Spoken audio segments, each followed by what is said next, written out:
Welcome to episode 5 of Take the Cannoli, the ultimate mafia podcast. Today we're going to look at the 5 Points Gang and the early embers of organised crime in America. While not Cosa Nostra, the 5 Points Gang saw 3 of the most notable Cosa Nostra members of the early 20th century graduate from within their ranks, and then their leader go on to set the stage for what would become the foothold for Cosa Nostra to infiltrate American politics over the coming century. By the time Paul Vaccarelli was born in New York City in 1876, the Irish already had a strong foothold in the US. The Irish had been heading in large numbers to America since the start of the 19th century, and the Great Famine of 1845 to 1849 sent those numbers soaring. On the other hand, the Italian presence in New York may have been growing, but it would be decades before their numbers were anything close to the Irish. The Manhattan that Vaccarelli grew up in was a violent, impoverished, anarchic world full of the destitute and desperate. The arrival of Italian immigrants drove what low wages were on offer even further down. For the hundreds of thousands who had emigrated to the United States in the hope of a better life, for many, Manhattan was where their dreams ended. But for some, there was opportunity in hopelessness.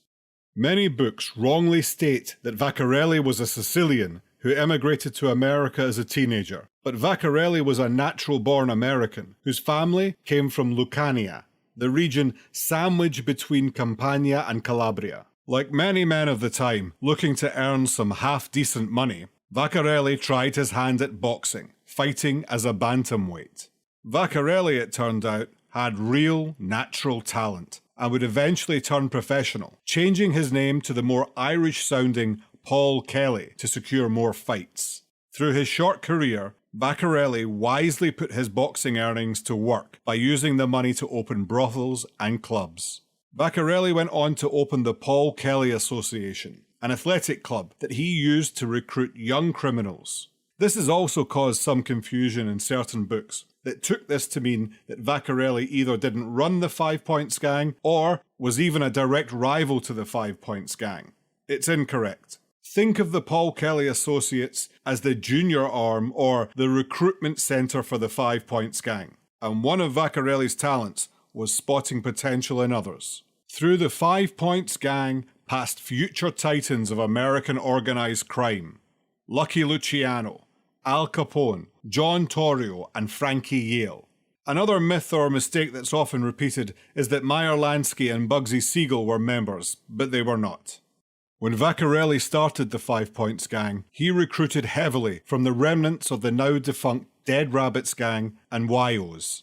There was no distinction made about ethnicity, race, or religion. Vaccarelli knew that numbers were what mattered, and with an eye on the powerful Eastman Gang, the predominantly Jewish gang with over 2,000 gunmen, Vaccarelli recruited the best and bravest from all over New York City.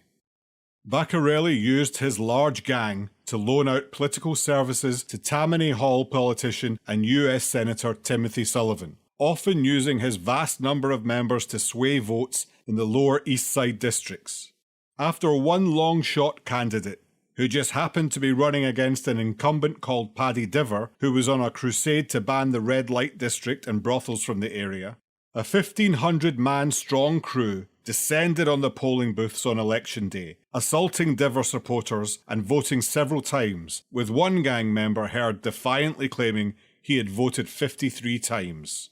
Not one single newspaper reported the disruption and intimidation of the day. By now, Vaccarelli had cemented himself as a charming fixture for many of the New York elite who frequented his New Brighton Athletic Club. Fluent in 4 languages, always immaculately dressed, Vaccarelli presented as a sophisticated man of means, something that would leave a lasting impression on the young Al Capone. During this time, skirmishes were frequently breaking out at the border of the 5 Points and Eastman Gang's territory. In one large skirmish, Vaccarelli became involved and broke Jack Shimsky's nose. As one of the top men in the Eastman Gang, Shimsky demanded a boxing match to regain his honour. On paper, Shimsky was probably convinced that his £230, 6-foot frame would comfortably beat the 5'2" Vaccarelli. But Vaccarelli knocked him out within 3 rounds, and Shimsky had to be carried out of the ring. This only escalated tensions, and Tammany Hall stepped in, demanding both gangs to agree upon a buffer zone that would remain neutral between their two territories. This only served to spread the area of conflict, and when innocent bystanders started to get hurt on an almost daily basis, Tammany Hall decreed the only way to settle the disputed territory was to hold a boxing match between Vaccarelli and Eastman gang leader Monk Eastman. A perfect plan, except that the 2-hour-long epic fight ended in a draw, with both sides claiming victory. The attrition between both continued to escalate, until Monk Eastman's arrest for attempted assault 2 months later. Attempting a robbery, Eastman was unaware that his target was being trailed by 2 private security guards from the infamous Pinkerton agency, hired by the man's family to keep him safe in the city. While escaping, Eastman fired at the agents before running into 2 policemen responding to the gunshots.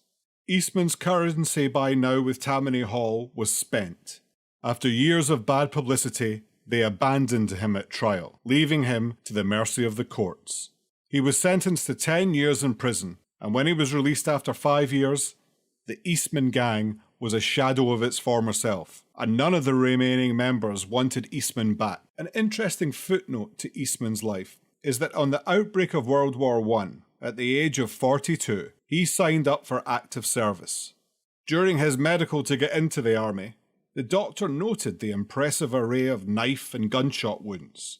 Asking what war he had been in, Eastman responded, a lot of little wars around New York. Eastman went on to serve with distinction in France, and on his return, the governor of New York restored his ability to vote and commuted his felony record. However, old habits die hard, and Eastman quickly returned to a career of petty crime. He teamed up with a corrupt prohibition agent, Jerry Bowen. During an argument over money, Eastman accused Bowen of being a rat, and feeling threatened, Bowen shot Eastman several times, killing him in an alley in Lower Manhattan at 4 a.m. With Eastman out of the picture and locked up in Sing Sing, there was no challenger to Vaccarelli's power. Vaccarelli began to focus more on the potential of labour unions' political power, which frustrated and alienated many of his men. Several of his top lieutenants defected to other gangs, and in 1905, 2 of them, Razor Riley and James Ellison, tried to assassinate Vaccarelli. Vaccarelli was wounded in the attack, but his bodyguards managed to get him to a private hospital. It's never been entirely clear what sparked the assassination attempt. Razor Riley was found dead from pneumonia in a basement hideout, but it would be 6 years before anyone caught up with Ellison, and after his incarceration, he suffered a mental breakdown and spent the rest of his days in an asylum. Both men took the secret of what drove them to try and assassinate their former boss to the grave. Vaccarelli may have survived the assassination attempt, but it changed everything. His political masters in Tammany Hall insisted that he keep a lower profile, and the public outrage caused by the assassination attempt in a club frequented by New York socialites forced New York Police Commissioner William McAdoo to close the New Brighton venue. Vaccarelli decided he would drop the Paul Kelly name and reverted back to Paul Vaccarelli. In court records of the time, Vaccarelli claimed it was to please his parents, who had always been unhappy at him using the name Kelly, but really, it was to distance himself from his gangland past. Vaccarelli went on to become a vice president of the International Longshoremen's Association and led a port-wide strike over pay and conditions. Pay and conditions he had already agreed to. Then, with backing from the mayor, he was put in charge of resolving the strike, which he did without obtaining a single concession for the dock workers, but significantly increasing his political power. Having seen the potential for controlling labour unions, Vaccarelli was a visionary for a future major earner for Cosa Nostra in America, the labour rackets.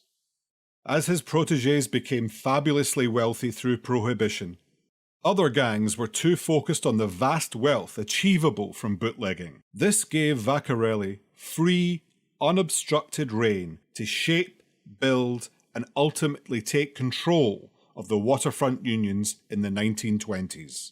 Vaccarelli died of natural causes in 1936, but the legacy that he left would give Cosa Nostra the avenue they needed to infiltrate the American political system.